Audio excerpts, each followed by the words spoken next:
karena udah punya hasil riset market gitu, di bagian introduction ini bisa jadi bagian di mana lo bertukar value nih sama mereka. Pastiin lo dan audiens lo tuh punya value yang sama. Ini bakalan bangun empatinya mereka juga gitu.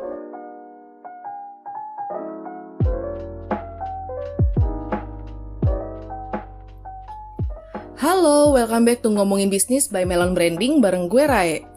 Seperti namanya, podcast ini membahas tentang bisnis, marketing, advertising, dan juga branding. Ini supaya bikin bisnis lo tuh semakin berkembang.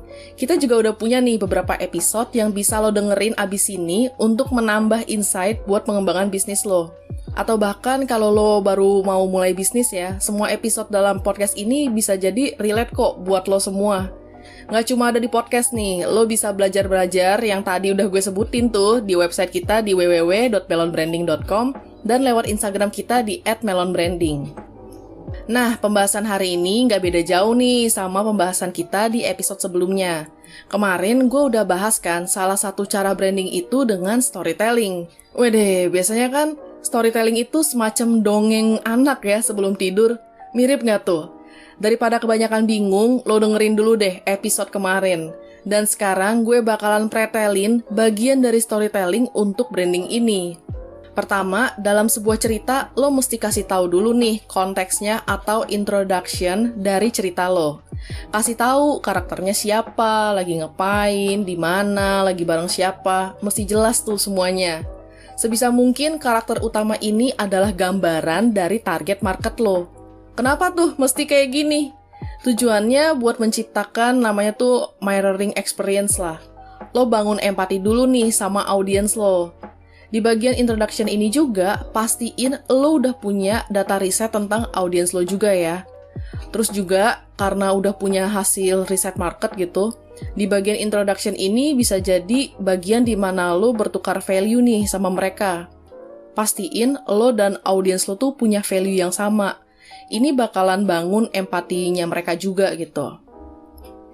Mirroring experience ini bukan cuman untuk bikin kesamaan antara lo dan target audiensnya ya, tapi juga ngebawa mereka untuk jadi bagian dari tokoh utama dari cerita lo. Setelah mereka relate dengan si tokoh utama, lo bisa deh kasih solusi di akhir. Solusi ini yang tadinya lo kasih gitu ya, itu tanpa sadar bakalan diserap nih sama mereka dan mereka bakalan metain gitu. Oh, gue tuh kayak gitu juga, kayak si tokoh yang lo buat gitu. Ini bakalan bikin mereka ngelakuin apa yang dilakuin si tokoh. Makanya penting banget nih ada CTA atau call to action di akhir sebuah cerita. Untuk ngingetin si tokoh gimana caranya mereka bisa menyelesaikan masalah dengan produk lo. Kalau lo pernah denger nih ya, ada nih yang pernah bilang kalau jadiin audiens lo tuh sebagai tokoh utama dan brand lo tuh sebagai hero.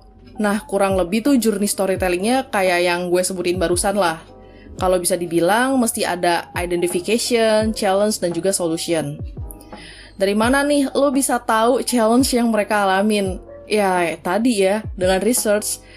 Bahkan, storyteller paling canggih pun itu ya perlu research untuk tahu apa yang disukain sama target audiens mereka. Nah, cara pikir kayak gini juga nih yang perlu lo terapin walaupun dipakai buat branding ya. Tapi kayaknya bakalan lama banget deh kalau caranya kayak gini gitu. Gimana sih caranya nyampein cerita yang singkat tapi relate nih sama audiens? Lo bisa bagi dalam beberapa babak nih. Contoh ya, lo sampein dulu ada seorang tokoh si A. Si A ini punya masalah 1, 2, 3.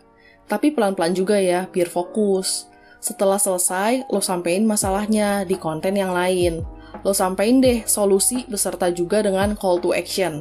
Nah, ini biasanya dikerjain sama brand sirup marjan. Perhatiin deh, mereka tuh ya, cuman ada iklannya atau campaign-nya pas bulan Ramadan menjelang Lebaran doang. Menurut gue sih cara mereka ini lumayan efektif lah, karena kan kalau sirup marjan itu udah terkenal banget ya brandingnya buat minum-minum nih bareng keluarga, kalau ngejamu tamu gitu. Nah, mereka tuh bikin konten ya, dan juga iklan itu mirip kayak cerbung gitu. Sampai akhirnya si sirup marjan tuh jadi solusi dari masalah mereka.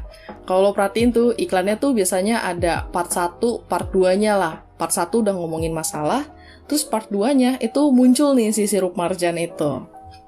Atau bisa juga lo bikin konten tentang si A dengan masalah 1. terus keluar nih solusinya dari produk lo.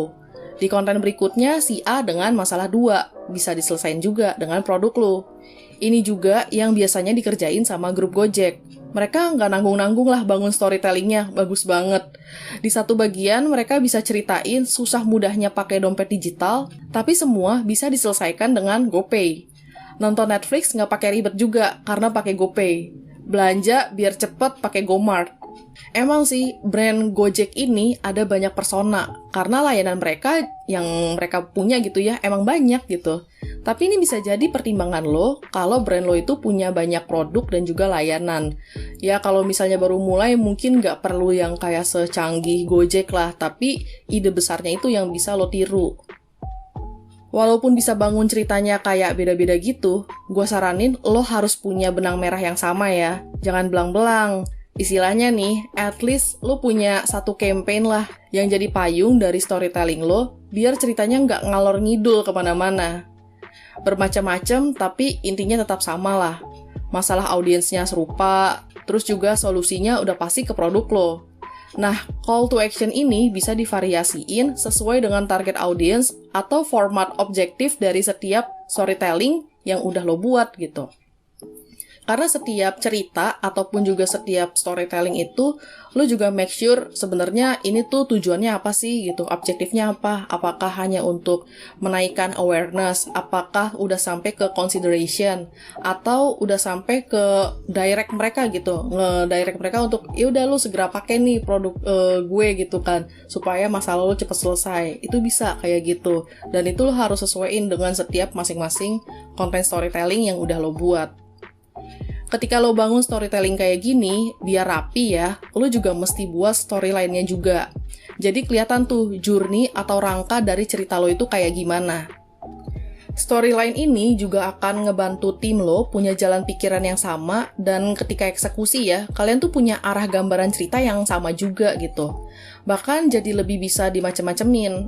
Apakah storytelling ini hanya dalam bentuk video, podcast, animasi, atau konten di media sosial aja gitu. Iya, untuk bikin storytelling yang bagus, setelah idenya ada, lo harus tentuin juga ya, tim yang akan eksekusi ide lo ini. Yang fix banget lo butuh itu writer dan creative director. Mereka ini otak dari storytelling yang bakalan lo buat gitu. Lo juga perlu banget libatin market researcher dari brand lo supaya nggak jadi beban di writer dan art director nih. Ya kali deh, mereka yang riset dari nol, terus mereka yang bikinin ideation kreatifnya, terus mereka yang eksekusi juga. Kan capek ya? Ide kreatif dari writer dan creative director akan nentuin tim berikutnya. Apakah butuh fotografer, butuh model, butuh videographer, atau butuh ilustrator nih? Seru juga ya bangun storytelling kayak gini, berasa kayak mau bikin film atau novel gitu. Tapi emang journey-nya ya mirip sih kayak gini juga. Kayak lo mau entertain orang lain aja. Bedanya ada brand lo nih di sini.